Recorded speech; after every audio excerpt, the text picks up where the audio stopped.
so what I mean. different. I They feel all bad. barbecue in the rest of the world, and we're the only ones that braai. Yeah, man. Yeah. And there's a smell to it. Yeah. Actually, because we wouldn't trust anybody else to braai unless a South African. And Think about it. we hard are that boerenwors. Literally.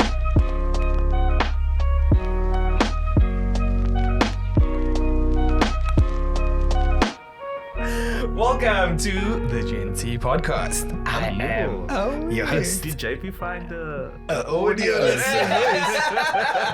welcome to the GenC podcast. Okay. To baby Slav.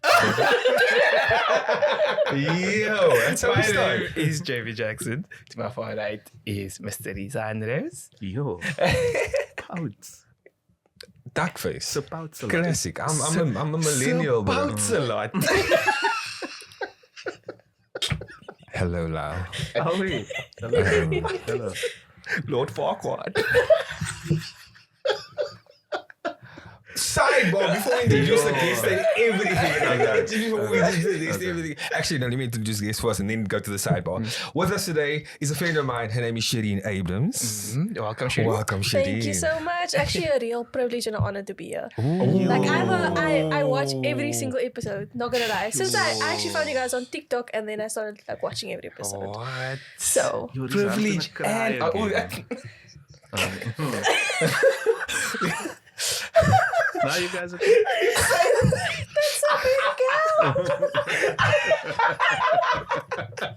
To the audio listeners, just watch the episode. Anyway, so the thing I wanted to just do as a side quest quickly, because also like we've been chatting before the camera started rolling, so she's already tastes a maze. I'm not being rude to her. Like this is a conversation's continue. I do apologize if I am being rude to you. No. But yes, so Shrek apparently was someone like us. Like I don't know if it's true or not, but I saw a TikTok that said that the movie Shrek was actually like a throwaway project that they sent the like animators to do if they were like lazy or whatever. Like it was almost like a punishment. Yeah.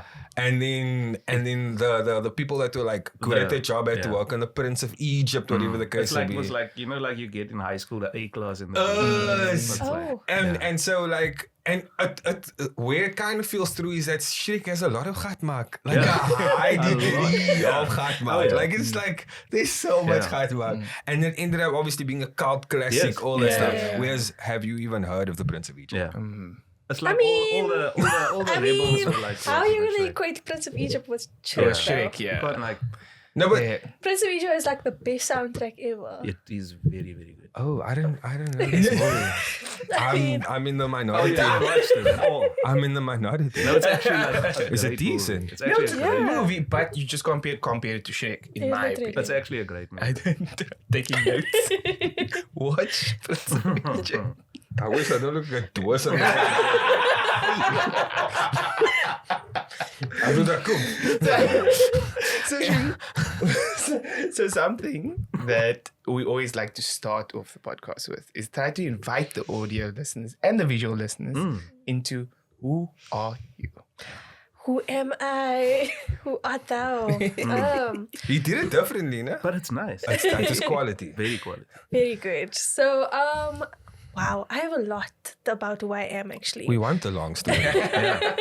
Take us on So- the trip. For those who are visually, you'll know I'm Muslim because I wear the scarf and everything like that, which is a very new thing for me. It's something like I'm exploring only for about a year now. So I'm 23, which honestly I feel a lot older than what I am. I don't know. Maybe it's my trauma. Who knows? But I am also currently a master's student at UWC. In historical studies. Let me just preface and make it the right term, right? It's no longer history, it's historical studies. And I also tutor in the department as well. Though sometimes I go above and beyond. I like to say I teach rather than I tutor because that's essentially what I do in my classes. I'm very interested in like Muslim identities, Cape Malay identities, especially because I am someone who identifies as Cape Malay, but my history in terms of my family history is very complicated. So my dad is like Cape Malay. My mom, though, she's white and she's from Durban. and her mother is Israeli, which is like very complicated. It's very complicated. The seas were complicated. You know? Yo. So, besides teaching as well, I have like so many hobbies that I really enjoy. I'm a very creative person, but I grew up in a creative family in the arts. So my aunt, she's an artist. She doesn't like to call herself a painter, but she's an artist. She does poetry, she does paintings, all those kinds of things. And then my dad actually, for a long time, since he was 14 till my brother was born, was one of the best Cape Town DJs ever. Wow. And I'm not trying to be like conceited about my dad. He actually is. He's DMC champion. So I grew up with music a lot, which is why I can't study without music, because every single weekend. So if you don't catch me at the Jewel, it's happening at Mouse. Guys. The vibes is there. The vibes are there. You're missing out, honestly. So yeah, and that's kind of like where I'm at right now in terms of who I am. Yeah. Very multi-layered, which you'll find in my research as I'm starting to realize that colored people, Cape Malay people, we're multi-layered because of different circumstances, right? The C is for circumstances. She's coming for your job.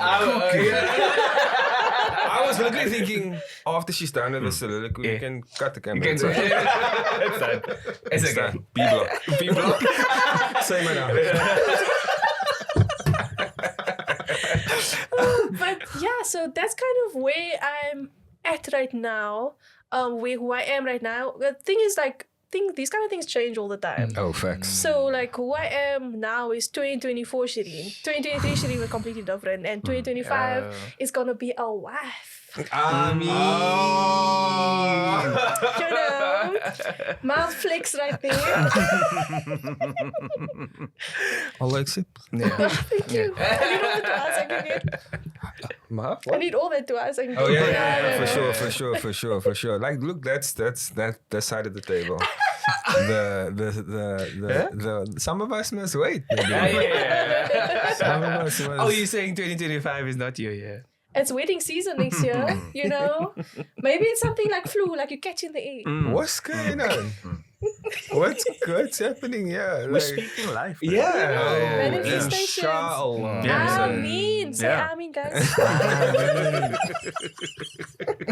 Yo, this titi in the window is coming. She's moving nuts.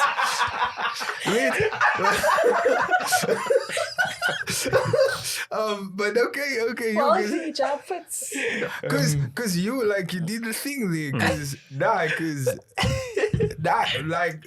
Sorry to say this, but a lot of Muslim aunties do that. Where like the conversation has to like curve towards Vanarani. When you getting married. You know what I'm saying? Like it, you know what I'm saying? Yeah. So also not just the Muslim aunties, also the Muslim uncles. Like if I go to mosque, it's curtains, but it's like, Brother Rose, how's it looking there? You're looking for a Do wife? they actually call you Brother Rose? Yes, sir. Oh, Yes, nice. sir. Oh, that's a bar right there. That's a name, like Brother Rose. Brother Rose. stage like name. Sorry, what's Stage name. Stage name, bro. what's the importance of him being called brother in the mosque? So, like in Islam, we're all brothers and sisters of each other. So, which it can get quite, you know, for younger generations. My younger brother actually asked me this. He's like, so if she's like my sister in Islam, but I smack her, like, is that not incest? And I was like, what? So this is not the Only boys. But it made me think, Loki, because I was like, No, man. No. Let's not do that. So where did the love for historical studies start? What made you go to UWC to do that particularly? UWC. Because you also let's go through my Settlers journey, alumni. actually. Yeah, that's the one. Proudly Settlers alumni. Proudly. I mean, it wasn't that No, it's bad. your story. It's your story. Yeah. It wasn't that bad, guys. story. You know, I just left school late at night for no reason, of course. Same. So, history. History was like a love-hate journey, honestly, at some point. My history days, I would say, actually started with my stepmom because she's like a history nerd. Like, if you have to go into the British royal family, you're going to sit there for 5 hours. Hey. She knows so and so's great grandfather twice removed, everything. Like she just knows everything. So she actually, I don't know if you guys remember, this is like your old program. It was like an old program on the PC that does like National Geographic, like facts and stuff like that, like quizzes and everything. I would play that on like a computer to figure out like history quotes and stuff. Wow. So then I got to school, obviously, and I found different things that I was interested in. At one point, I wanted to become a doctor. So I was like punishing myself by trying to get good marks in maths. So in pure maths, nonetheless. And what happened was in matric, I actually grew to love dramatic arts more. Okay. And that was my initial choice of what I was going to study. I was going to do dramatic arts. And I did 2 plays, one with a really good friend of mine, Raquel. And it was like a school play, but we actually went to competition with it as well, called The Gods Must Be Crazy. So it's like applying that the Greek mythology to South African parliament, politics and everything. Oh. Wow. Yeah, guys, it was following me. I didn't even realize it. It's crazy. But I you was also like- in grade 10 had the opportunity to go to Parliament, right? Yes. And Yo, you guys do your history. Damn. Just giving Nordwall. He gets, so what happens is when the camera starts rolling, JP gets possessed. Like, yo, that was my Nordwall moment. No.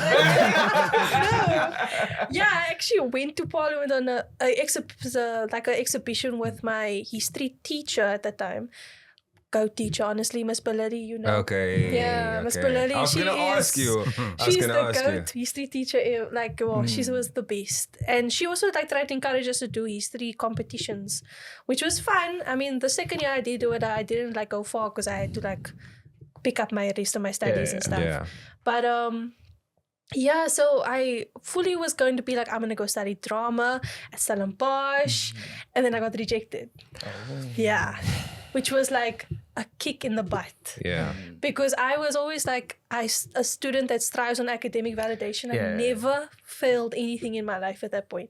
Okay. So I took it hard that I was like, yo, I didn't get into Stellenbosch. Yo, thank God. The views expressed. Damn. Sure, it was a blessing. Allah was really protecting me with that, I tell you. And I ended up getting an offer from UWC. And they were like, you know, your marks, let's see if you can get an education. And UWC was like, okay, here's my marks and everything. They were like, nah, you solid, like, go do 3-year arts program. And I was like, okay, cool. But like, arts at UWC and arts at Stellenbosch, completely different things. Okay. Arts at UWC is arts and humanities subjects. So you do like English, Afrikaans, different language, like foreign languages, linguistics, history. Well, history at the time. So I did it. And I was fully believing that I'm going to be doing PGC afterwards and be a teacher. Yeah. Okay. Which, I mean, I still do. I still do teaching. I love teaching history. And I just, through that journey, it was like a completely different history that I was learning. And it's also so a space at UWC where my views and my opinions about history were valued. And they wanted me to express it even more. Right? And so I took a chance and I applied for honors at history, and that's where I've been ever since. And now I don't want to leave. Can I ask you a bit of like a challenging question? Because obviously we live in this age where everything is take this, take that. You know, like everything is you must like get a job that can like sustain you, all that stuff. Whereas going to study in the humanities is more of like a romantic endeavor, if you will. But why is it important that we continue to study history, especially as a South African? Yo, you really put me on the spot. That's why I said like I'm also a tough question. I feel like I said that. Gosh, disclaimer, these are my views. Please. These are just how I view it. So I always say like at the core part of history, of studying history, is that you study history so that you learn from your past mistakes, right? That's how we grow and experience and we become the person that we are. Yeah. We have to make mistakes and learn from those mistakes. But if other people made the mistakes, like why must we now bump our heads also? Like that doesn't make sense. if they are like put on the pedestal and their mistakes is broadcasted to everybody, doesn't mean that we must now continue that same mistake. And as like a South African, it becomes very complicated because there are so many processes and procedures in place that you have to navigate through to make actual change in the sphere. Okay. That includes like academics, like for any academic decision. Say if I use like as a graduate, because I am still studying, but I'm also a graduate. So you want to make change, you would have to go to convocation. Then you appeal to convocation to accept the motion. That motion goes through convocation. If it's accepted, it must go through council. Then council will deliberate and decide whether or not they're going to implement it at the university. So there's always these little loopholes where you get caught up in, and if you're not like knowledgeable in the space or you don't feel like you're confident, it's very easy to get caught up in how to make change. I just have to interrupt you just quickly. Yeah. Just quickly. Who are these people? So, you know how a university has like a rector, like a vice chancellor and stuff. Like the exec management was like the deputy vice chancellor, everything like that. Yeah. They are important and they have power in the university, but they essentially also are regulated. Okay. So they don't make decisions like with regards to like big things happening in the university. So what happens is like convocation is for all the graduates and staff members to go to. Is this an external body that exists independent of? Okay, cool. It's like not independent, but it is like a body in the university statute. Okay. Yeah. And then council is basically those elected individuals who are just like they make the tough choices of how this university must be managed. Okay. So like if you want So you're them, saying the recent display that they did yes. in support of a Yes. certain thing had to go through all of those Yes. channels to be... It makes sense. Yeah. If it comes also more internally rather than convocation, like the professors will go to Senate because only professors are allowed in Senate. And that Senate motion gets passed to council and council will decide. Because that's what I was thinking. It makes sense if you think of it like American politics now. Yeah. Where the stuff goes to the House, Yeah, then it goes to the Senate, and sometimes it must be dealt with in court. But the president can also sign an executive decision. You get what I'm saying. Okay. So like okay, history, it's very tough when you have the knowledge of what happened though in history before. Okay. It equips you with the ammo to go into these meetings. Okay, And- precedent. Yeah, it's a precedent, and you also come from a constituency or place that you know. I know what I'm talking about. You can't fool me about it. You get what I'm saying? Yeah. So history, in terms of South African politics, is something very important to be mindful of. I don't encourage everyone to go and study history because history is a very debilitating subject. It can be quite depressing. Okay. So, but it's important to be mindful of that history as well, right?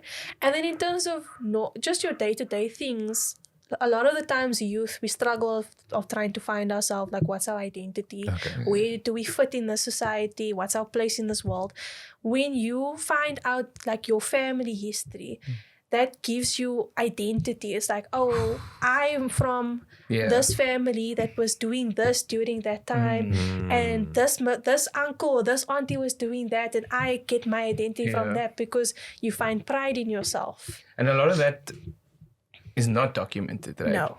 A lot of that part of history, because even my discussions with my parents, is there's a cap.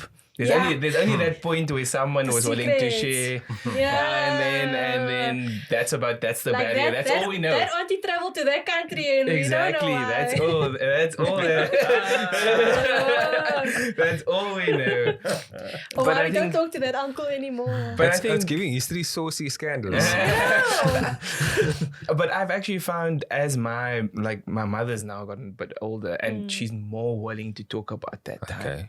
And it's so interesting, the conversations that we have now, because I come with a mind that I know absolutely nothing about what happened at that time. So it's like, if you're describing something that you've lived it's like a whole new world. Because remember, I'm only seeing my mother as my mother in the life that I've lived. I don't know my mother as a child growing up in apartheid. One name. There we go. Yeah.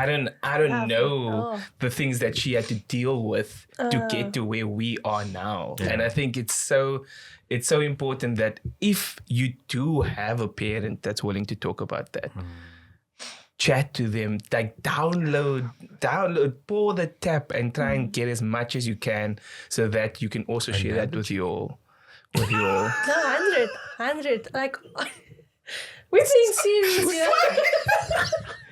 Oh no! Sorry, man. Lal's my best friend. Sometimes my worst enemy. Oh, did you see him enjoying that? Yeah. Nah, because myself and Lal are the same thing, man. And then we both like reacted, but I shouldn't have seen him react. That's my problem. Sorry for breaking. What I just want to say before you guys continue with this energy is beautiful.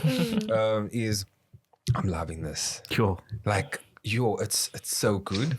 Because I was thinking like there's almost like a micro history which is within your family, within your I love that term. The way you just picked that term up without any postgrad knowledge. Nice snaps. Micro history, man, that's a thing. That's a thing in historical studies, eh? Well done. Yo, that's so decent. Actually, I'm just I'm gonna go cry in the car.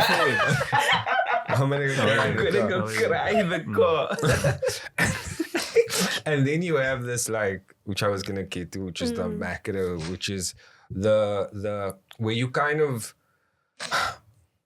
My issue with that is, or why I think it's so important that we have people that continue to champion and speak about history and catalog history, is because we don't learn from history. We literally don't. We like the Vikings. We're cyclical. But anyway, you guys are cooking. No, but it brings me to my next point also about like, people always like to assume that if your parents grew up only within like the 70s, 80s and 90s that they don't know apartheid. But they do. Yeah. Because up until 1990 till Mandela was released, he was released because the country was on the verge of a civil war. Right? So it's just like they saw apartheid at the worst point of time. What I believe is the worst point of time because it's riots, it's raids, it's bombings, it's everything. Like the country was in turmoil. So, but it is true what you say. When they get older, they start to like kind of be more loose-lipped about things. Yeah. But they it's more so like you start a conversation reminiscing, and then they realize about this person over here. So the way my mother approached this conversation, it's actually quite fresh. That's why I can speak about it. Is she could never have that conversation because she needed to be a parent. Yeah. She couldn't show you what that was like because she needs to teach you the values and morals of what you're going to do to be an adult. She can't sit by you and break down. Exactly. Because she needs to be the strength. Yes. Wow. So it's hard to get to that point. But now obviously I'm a bit older, a bit bigger. So she's able to confide with me in those type of discussions. But yeah, I think like you said, the loose lips does happen. I mean, and I know it's not Islamic, but sometimes the alcoholic beverages also assist. Well, it's true because you must remember also they tasked with creating this person into an adult in a new kind of democracy, which they don't have any experience of. How are they going to raise adults in a new age that they have no knowledge about at all? Technology also, which you brought up earlier as well. And there's like technology forms a real part of like the historical world because archiving in a way that the newer generation who knows nothing about this history are able to access it and look at it and be like, I understand what's going on. Because let me tell you, archives are the trenches right now. Those endless pages of reading. And you think it's 12.4. No, it's like 9, 8. New Times Roman references. I must go to that article to see what they're talking about. It's horrible. We had a professor on recently. So yeah. And he spoke about like just almost like telling people, "No, I don't do this." Last is academia. But you did something that I think is so amazing. Is you packaged your research in a way that is accessible, in a way that is like bite-sized, if you will. Play on words there. You made a cookbook. Yeah. That's the thing, the scarf went on and it's like I embraced my inner titi. I was like, it's going to be like, go for Auntie Rini for some wasses. And a lot, when I was younger, you're like, I'm never going to be that auntie. And now when the minute the scarf goes on, I'm like, I'm going to cook. Come to my house, we're going to eat, guys. What do you mean you're hungry? No, and then a whole pot of food comes out. I will never forget. Coming to Lao, playing Xbox. His grandmother knocks. You guys want a snack? And it's a moose of butter chips. I feel like just 2 packets of chips, bro. I love. Thank you so much, bro. Like from my whole family, thank you for feeding me. What is the inspiration behind it? Yeah. The inspo, there's a rule in my house, is if you're hungry, you must eat. You don't care who you are. If you come in hungry, you're not going to be hungry when you leave. You might roll down the road when you leave, but, And we're not talking like, people's just like, oh, we must bring out like biscuits and tea kind of thing. We bring biscuits, cake, tea, different types of tea, sometimes coffee. Also, if you're hungry, that pot of acne comes up real quick, to go visit I mean, our mutual friend Tiffany, when she was there, I cooked up a smoothie for her. We were watching Vampire Diaries, it was crazy. So that for me is cooking. But really, prior to me doing this cookbook, and I was only cooking probably once in a blue moon. Okay. And what happened was my parents, because they own their own business, so they were spending longer hours at work. So by the time they get home, I was getting concerned that, my stepmom doesn't really have the energy to cook right now. And she also wasn't really a fan of cooking. She cooks really amazing. She's the kind of person that can cook and bake.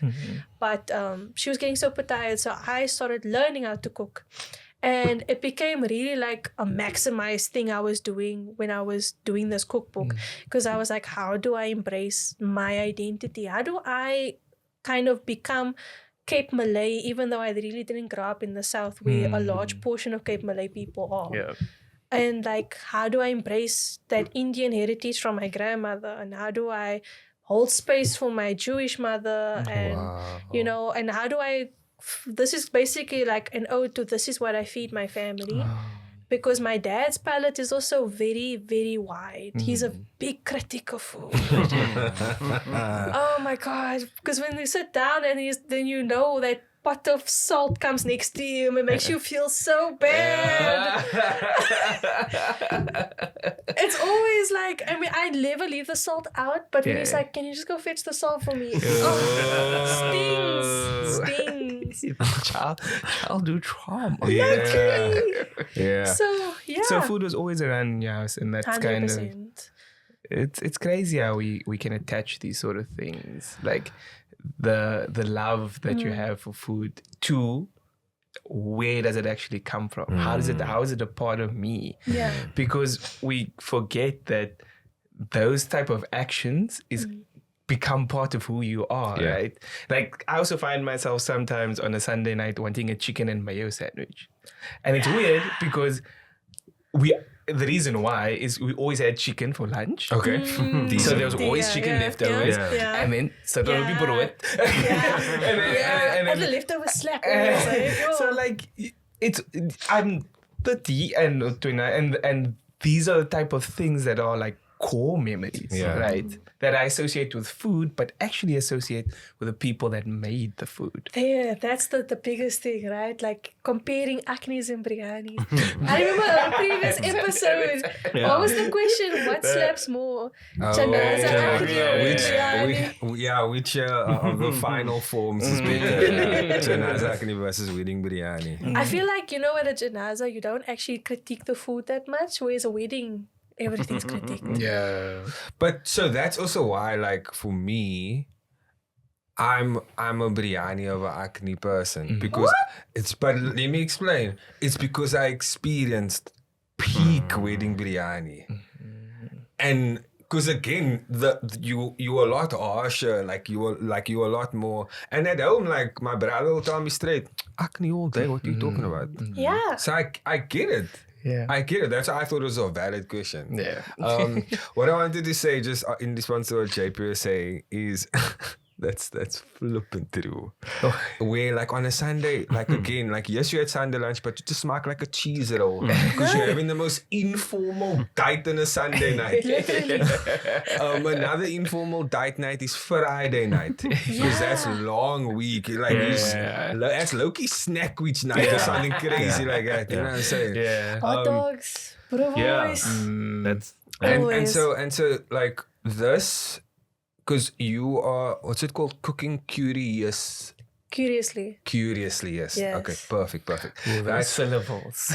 And the C. Curiously, guys. And so just on like, let's call it like, I really want to do micro and macro again, but on a micro level, that where you are sort of like celebrating your own family history through the food that you've eaten, but also having that like little leaks into, oh, this is actually my mom's experience, my grandmother's experience. I find that that's so beautiful. And then you even have like the new aged, things that you learned going forward. And on the macro sense, we have foods that sort of belong to a certain culture. Yeah. And then you have foods that are completely just stolen from other cultures. Like I asked the guests, or like when I get an opportunity to ask people, do you know what the national dish is in England? Do you know? It is. I think it's something to do with potatoes, though. No, it's chicken tikka masala. Guys. So literally. And as a historian, that just doesn't feel right. You know what I'm saying? Drink some water on. So that's also why like it's important to like I said, like literally using food as a means of cataloging history so that people in England can't get away with this cat. No, it took our diamonds. What's next? Literally. Sure, but it is true. You know what I love a lot about Cape Malay culture and Cape Malay food especially is like that's the form of creolization that you see. Oh, there's lots of C's, guys. Yes. There's lots of C's. Yeah. And so that's what's capital. Trademark it. I mean, So might as well. with creolization happens, and Creole was only something that we would explore in history in the Americas. Okay. With the migration of slaves as well, forming different cultures because it was so aggressive, right? In history, we have like kind of like a comparison between Atlantic slave trade and Indian Ocean slave trade. Okay. Whereas Atlantic slave trade was a lot more aggressive. Like there was a complete cut off from the slaves' roots in Africa. Whereas Indian Ocean slave trade was a lot more milder. Not to say that it was a better form of slavery. There's no such thing. I mean, slavery. But it was like a little bit milder. Like the plantations weren't set in like lines. They were like all over the place. So you don't know where the master's house and the field actually starts on those plantations. And also like Islam was a very kind of bold religion where slaves are able to empower themselves in these societies, especially along like the Swahili coast. That's why you'll see a lot of like Arab kind of architecture and everything. And them becoming like an Islamic scholar was their way of being like, I'm breaking the chains of slavery kind of thing. So so Creole is something that only gets like explored a lot in the Americas, but it happens everywhere if you think about it.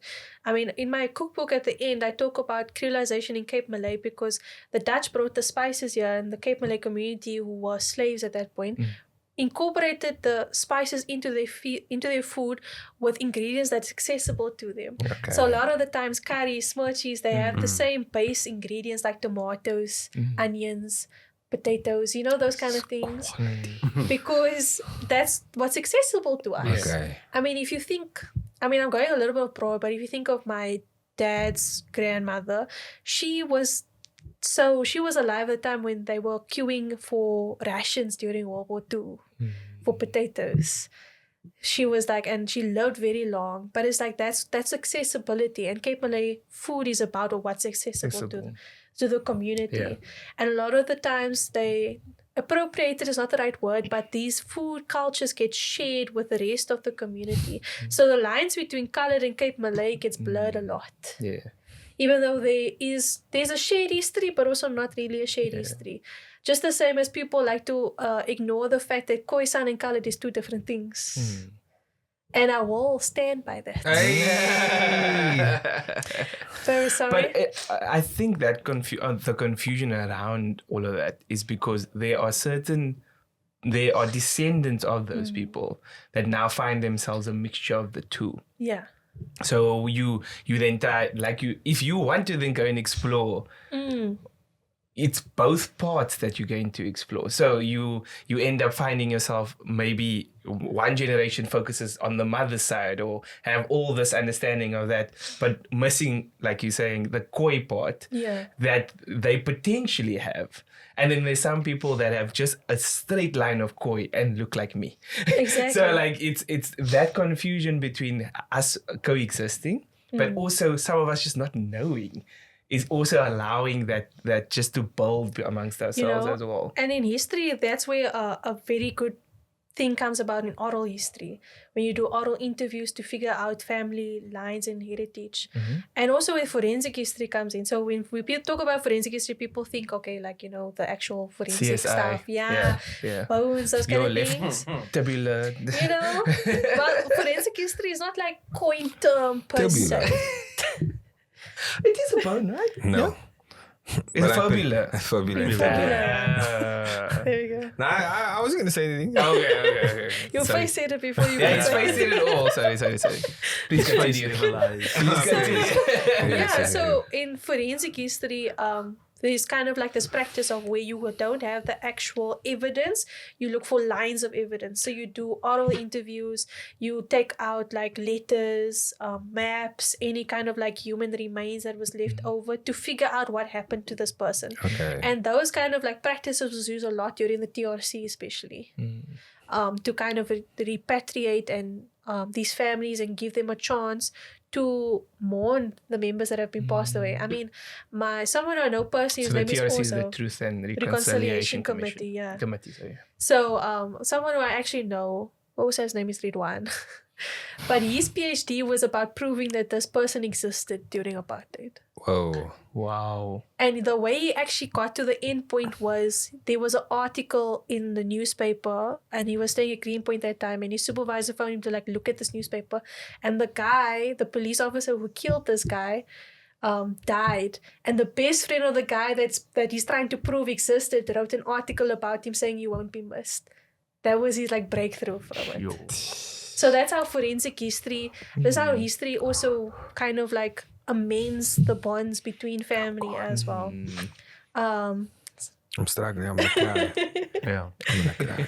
It's hectic. I mean, that's how we found out that there were remains on that farm as well.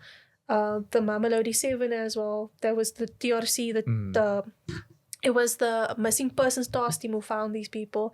So you have to like think about how these different things. Let it out, Rizaan. Let it out. Because do you know why? I told you the history is depressing. I'm not, listen, it's not depression that I feel, man. It's like I definitely feel emotional, and it's actually not so much for our own country. I'm thinking about the people of Palestine. Yeah. And how obviously there's the conversation of lives lost, but you also then, when you take a second, you get the conversation of just lineages lost.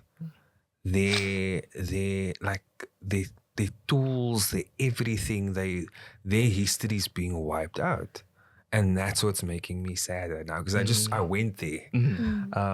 And when you said it, like, you won't be, or you will be missed, or what did you say? What is the article? The article said You won't be missed. That to me is like, I hope that, people in the region are just trying to collect as much as they can from each other, because people are already thinking about developments and all that BS that they want to do there, which is just like the epitome of erasure. They're starting to sell like at like different events. They sell land, like Palestinian land as well. You know what I'm saying? In Cape Town as well, which is crazy to me.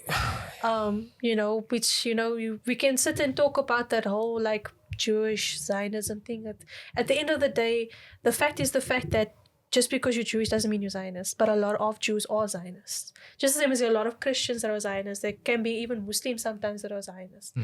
At the end of the day, this is not a religious conflict. Agreed. You know? So, which is something that comes up a lot as well. And I think with the history also, it enables you with the information of things that have happened previously to be like, but this is exactly what happened then. Yeah. Like a lot of people equate this to the Holocaust. But what about other massacres that have happened? Yeah. I mean, we can talk about the conquest in South America. I mean, we can try to. We don't. I don't know. Sorry. But just like literally with that said, it is, again, coming back to that big question of why is it important to pursue history as a South African, is every country, every village, every people, it is important to hold on to your history. Especially, and again now, on a very, very nano sense even, a lot of the trauma that we carry could be solved, answered by just understanding where we come from. Understanding where we're coming from will help us where we're trying to go. Also help why other people are fighting the fight and struggle also. Because a lot of times when you're younger, you kind of sit in your ignorance of being like, but why are they protesting? Like, I hate it. Like, now the whole day stopped now. But when you understand the trauma that goes around they struggle, it's just like, I see you. I mean, if you apply like the H in history is for humanity. Oh. You know, heritage. And the H is for... I use it in my class. So it's, I think history reminds us also about boundaries, like as a personal preference about setting boundaries with people as well. Okay.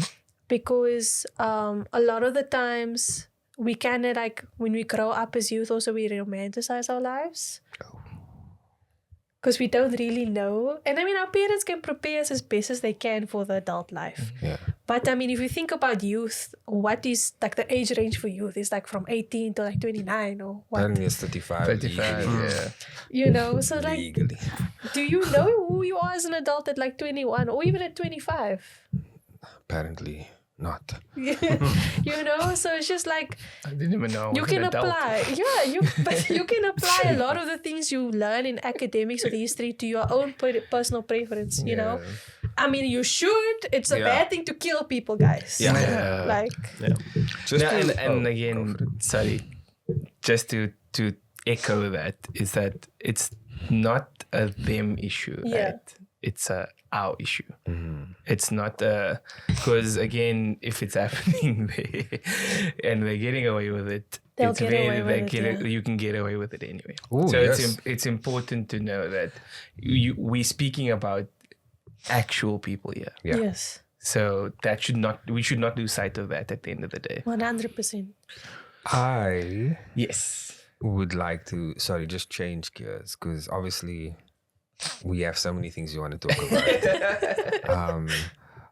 Before we get into He just looked at the time. He saw the time. Decent. But it felt like we weren't talking that long. We weren't. It's going well. But before we get into like the game segment, I do want to ask you, because obviously history is really like what went down for you personally, because obviously inshallah you're hoping to get engaged, get married, all that stuff, but what do you want for yourself for the future? For myself, you know, if you had asked me that last year, I would have been like, guys, I need to study so I can do the qualification, everything like that. But strangely enough, my master's equipped me to be like, you know, when you do research, you think, oh, nobody's going to be interested in this. Like, who's going to like take note of this? Like, are they going to learn something from this at all?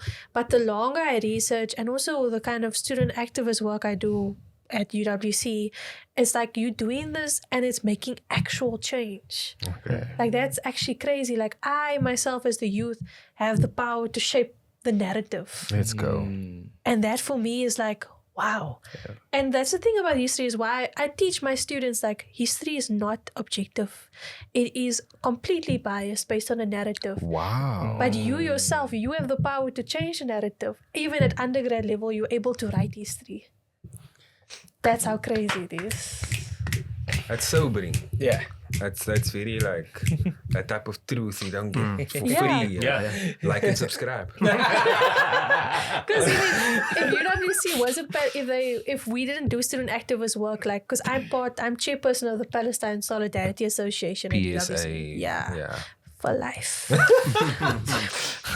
So if we didn't push the university to be more vocal, we wouldn't have gotten the solidarity that we do have.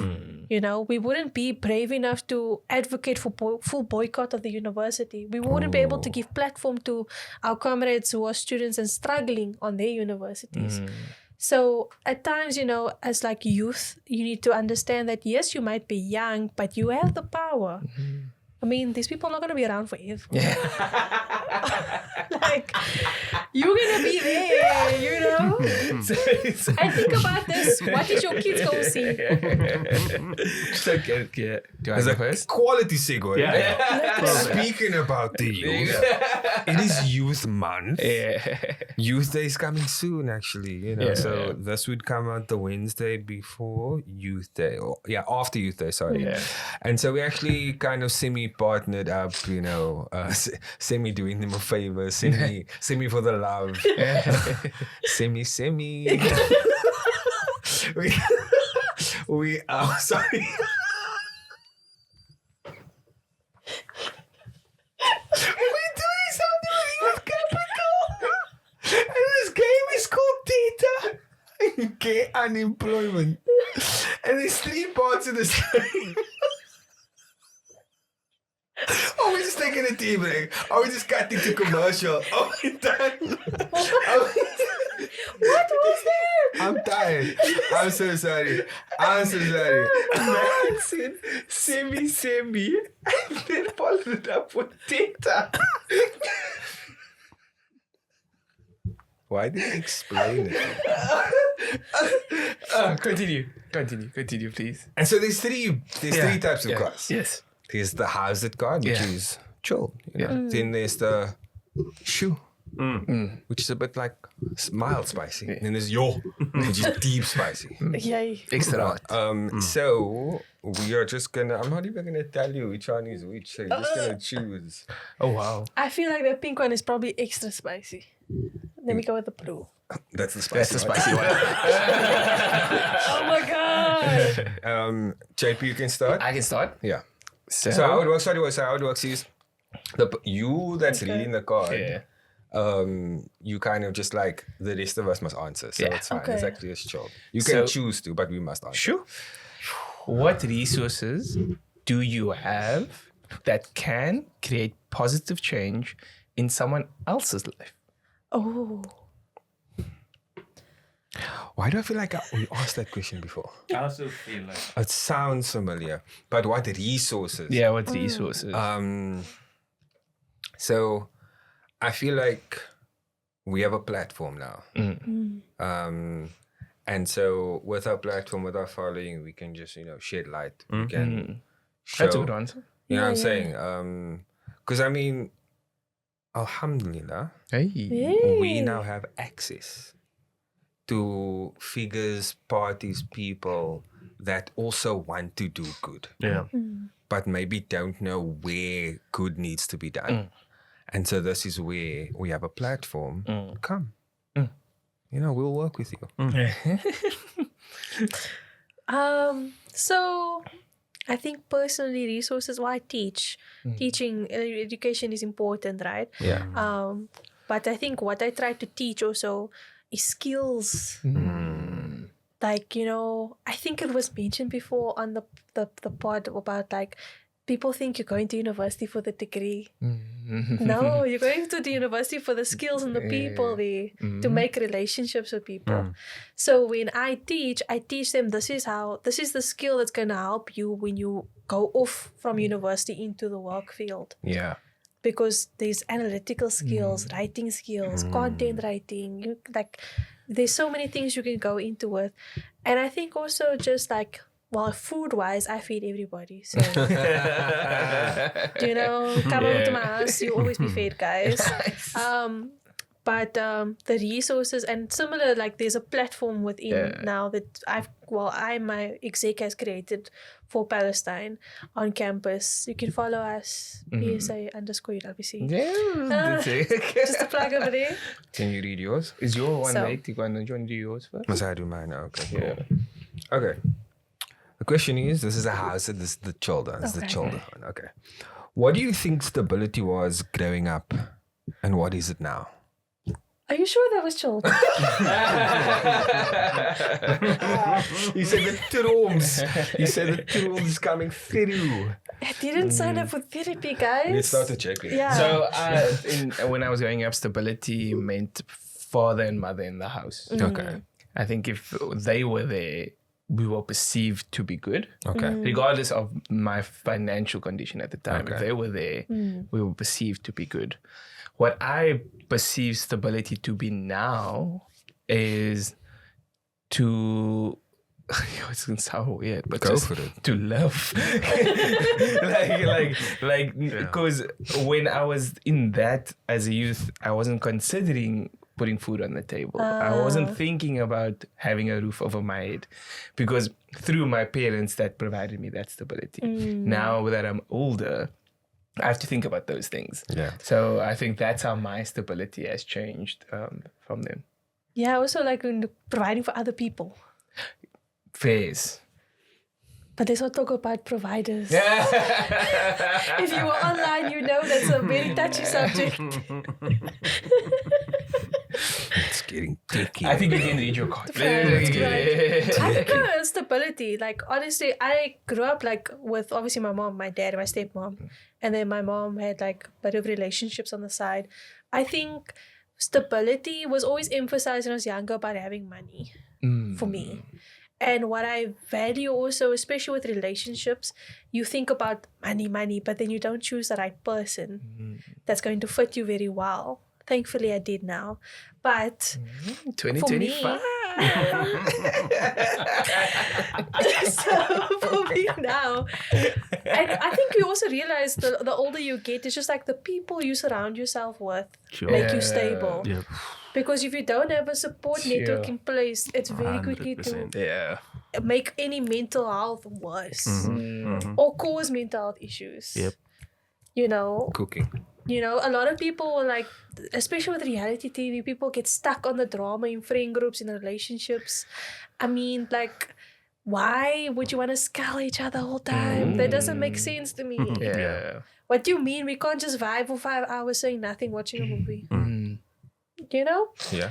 So it's like stability is in the emotional aspect and not really, because you can have all the money in the world, you're still gonna cry in a Lamborghini. That's a bar. Can you please read your card? Because you're supposed to be the hardest one. But Wait. Sorry. I just want to throw this in there. yes. Our country is not a stable country. So like on a macro sense, we're not stable. We're not stable. Nothing It would is be stable. nice if like criminals were running the country. That would be nice. It would be nice. It's stability, no load shedding. Sure. Let's not talk about that, because me, It's coming. I was like shocked by this year's election. So Okay. Anyway, now you can go. Okay. Well, it is a tough one. How often are you worried you'll miss out on an opportunity based on the way you look, your accent, or where you grew up? I was looking forward to this question. So why were you looking forward to that? What's your response to the question? So okay. So it's one of those things where I was born in a time now where I'm the right color. You know what I'm saying? I'm the right profile. I'm the right profile. However, this is just like there's a grand scheme of opportunity that I have access to. Like I can get you into university, I can get the bursary, you know what I'm saying? However, within the job field where it's still privately owned, people's prejudice are still at the forefront. You know, that soft racism, microaggression. So in that instance, always think about that. But I will say this, that I feel like as a man, I don't have it as bad. I have to acknowledge as a man I have privilege. Because I'm pretty sure that like everything that I've worked for a non-male person would work for that same thing and be experiencing so many more microaggressions than me.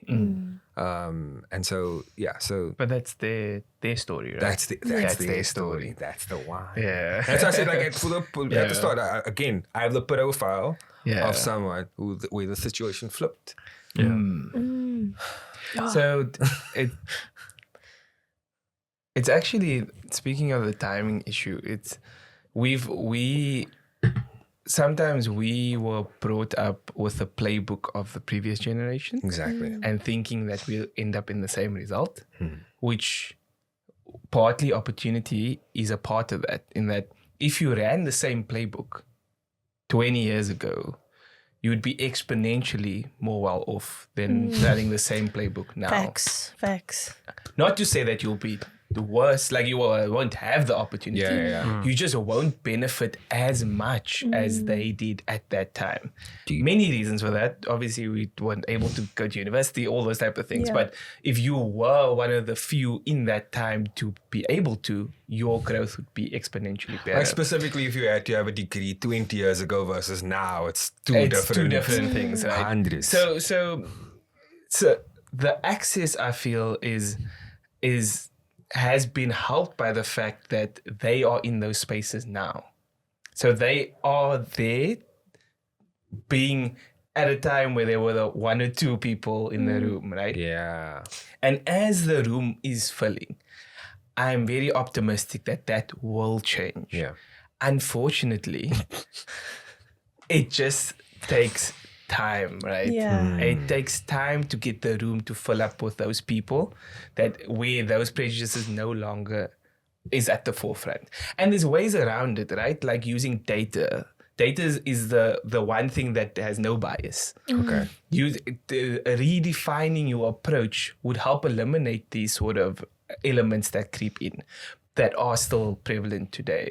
But I think it's important that, at least in my experience, set yourself up to be that person.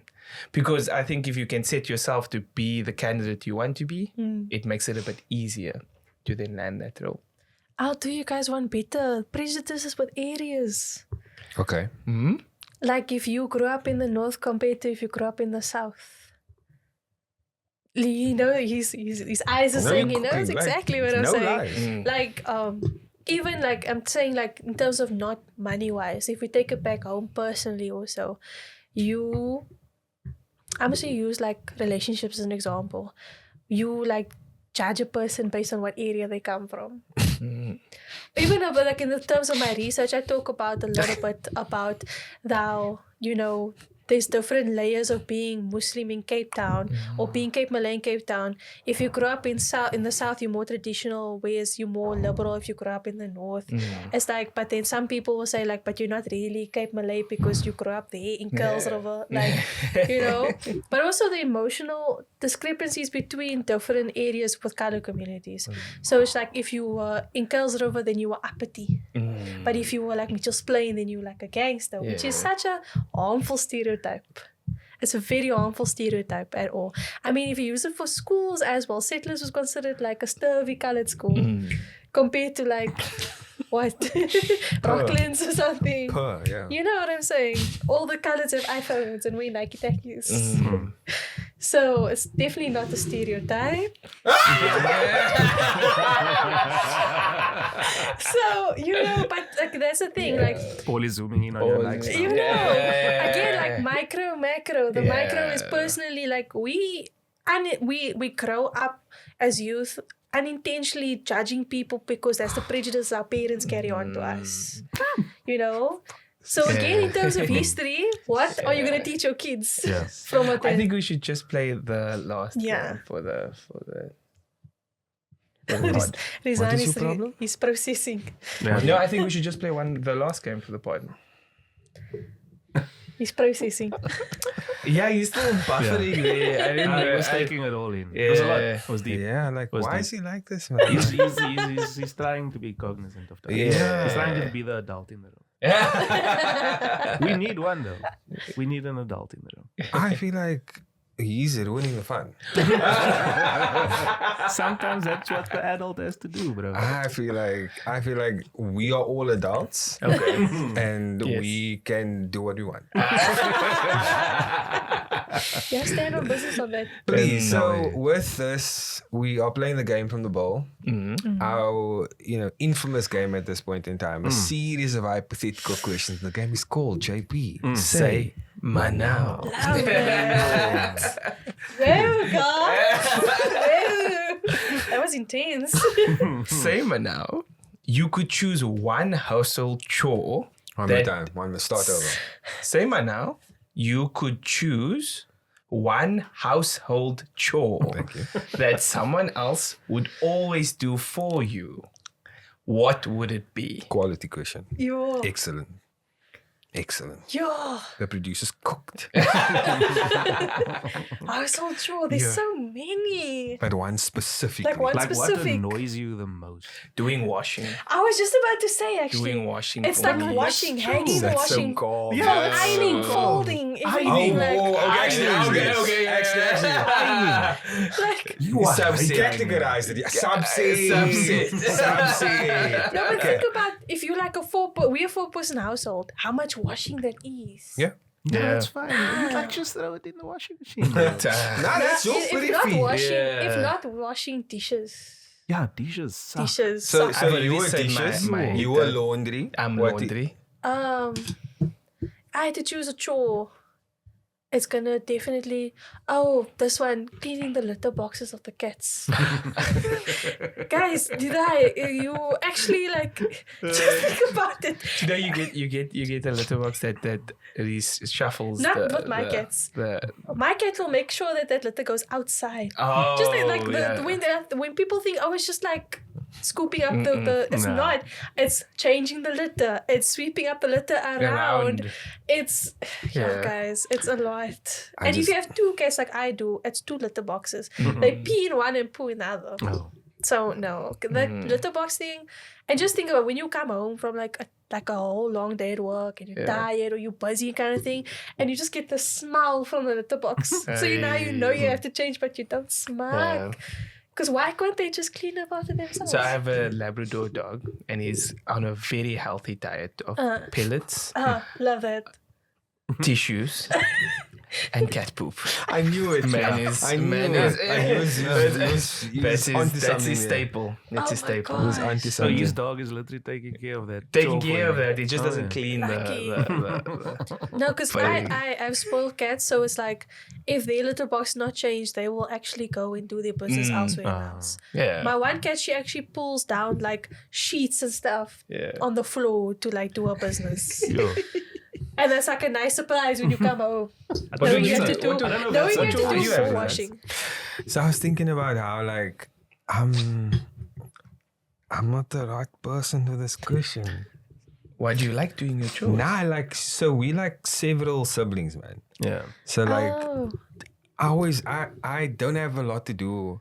So I just grew up not doing that much. It's very bad. You guys don't fight about chores though. Like who does that? So for example, I actually Did you not mop the floor? Is that not an activity that fell on you? So no, I will sweep. Mopping, you need a degree for that.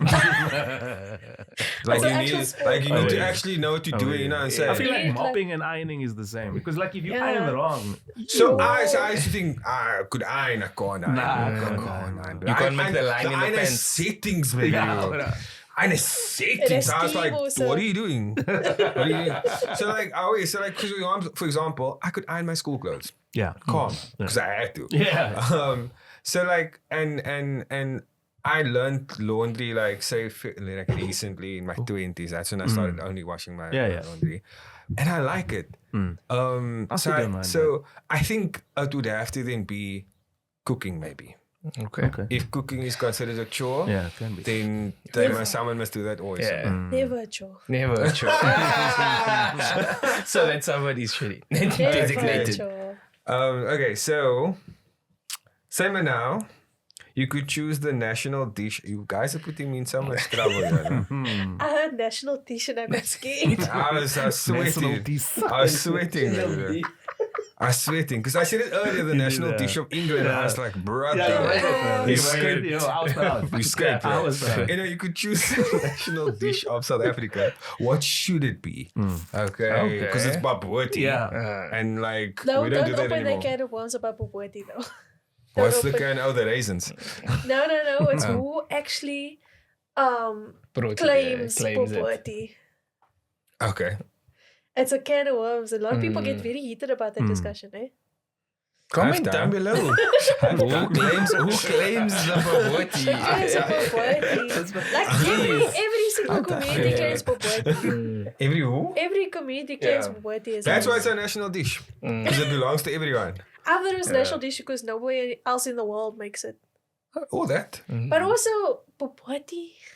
Oh, no, I'm just saying it is baboti. What should it be? That's my thing because Boboti is a great dish, but it's not the best. So what would should you- it what be? should What it be? should be our national dish? That's the I same. And think- remember, you can only do one. It's not like a has to be side one dish. dish. One dish. Yeah. I guess it can be like savory or sweet. Ooh, look at you. Ooh. Just Hey. like it. Didn't even think about that. Yeah. Malva pudding. Do they make malva pudding elsewhere?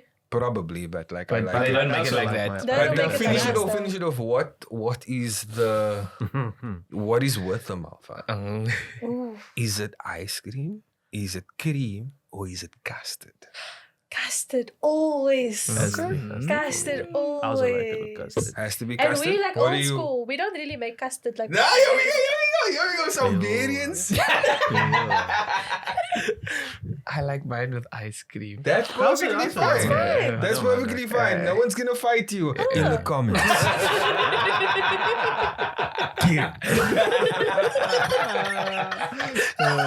You know Kellen's gonna be the first. Because what's funny is that like if you go to a resto, they hitting that bitch with cream. Yeah, I don't. The cream is not the. So the that's I think where you're getting malva with ice cream from. Okay. What else would though besides malva pudding? I feel like boba would be a great. That's deep. But you see now, so that's the thing. just, That's yeah. the national dish of like Cape Malay. Yeah. You know, so it's like a keba is a national dish of No, Cape Town. actually, so you think it's just Cape Malay, but a lot of communities like they'll make it thicker and they'll call it like a milk pudding instead of Okay. boeber. Okay. So lots of dishes, like Yeah. lots of Cape Malay dishes, have been kind of like incorporated into the communities. On a You know, fusion thing. you know. So that's why it's called cooking curiously, because it's not about like claiming that this is solely Cape Malay. This is about showing that Cape Malay was the medium in which to discover food in this way. Yeah. If that kind of makes sense. I think a national dish of our country should be smorgie. Yeah. Smoky. That's so silly. Yeah. Smorgie, whatever. Sorry. Yeah. I was gonna say like braai, because everyone just braai. Literally. Actually. Braai. W answer. No, Was I that your answer? because I'm we so don't sorry. want to braai. Waiting. I'm so sorry. man. waiting for you not to Yeah, so sorry. W answer. Braai is so You are different. They feel all bad. barbecue in the rest of the world, and we're the only ones that braai. But Yeah, man. yeah. And there's a smell to it. Yeah. Actually, because we wouldn't trust anybody else to braai unless it's South African. And Think about it. we hard are that boerenwors. Literally. We strict about braai, eh? It's like, are you using lappies or chippies? You know what I'm saying? Yeah. Yes, Rizaan, thank you. I'm sorry, man. Like, it's a good joke. It's a good joke. You know, so, it's a good joke. I mean, like, in the comments, actually, you know, like on TikTok, on Instagram, on WhatsApp, you know, Facebook, what's up? Rizaan logged in this Let us know morning. what was the question again?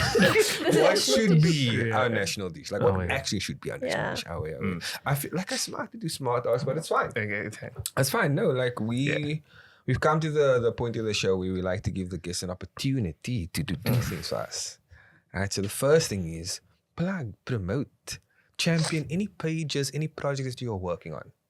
Right? Any place people can find you if you want to be followed. And then the big one is provide a message to your younger self. That's hectic. Yeah. That's insane.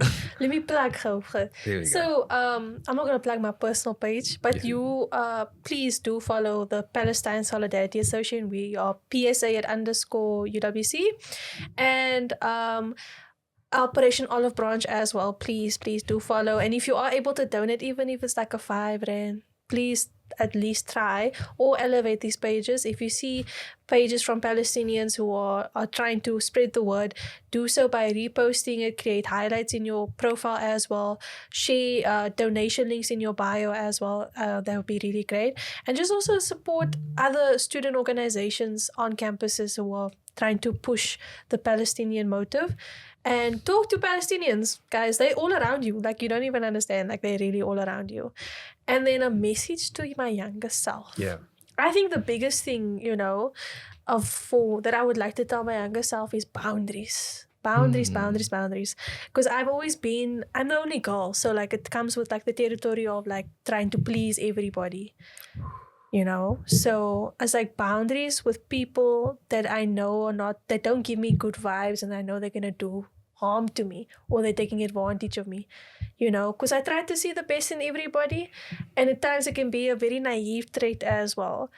Boundaries. Please have boundaries. It'll make your life so much more easier and simpler. So I actually would like to take the opportunity to thank Stellenbosch University. Because hear me out. That JP's cooking. That rejection letter gave you the redirection into the space where you are, at least from this podcast, meant to be. Lovely. And I think that in the moment it felt like probably the worst feeling ever. But being just a little bit down the road, realizing that you are actually in your calling at the moment. 100. And it allowed you to enter into that space. So I think it didn't need a shout out, but it just needed an emphasis. UWC online, you can shout out that you're the best though. But yeah, from us, this was amazing.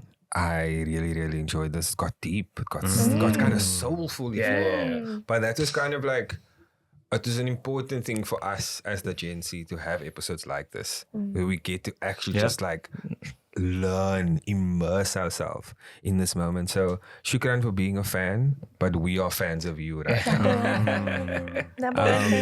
And so I want to let JP take us home. I don't know what's going to happen.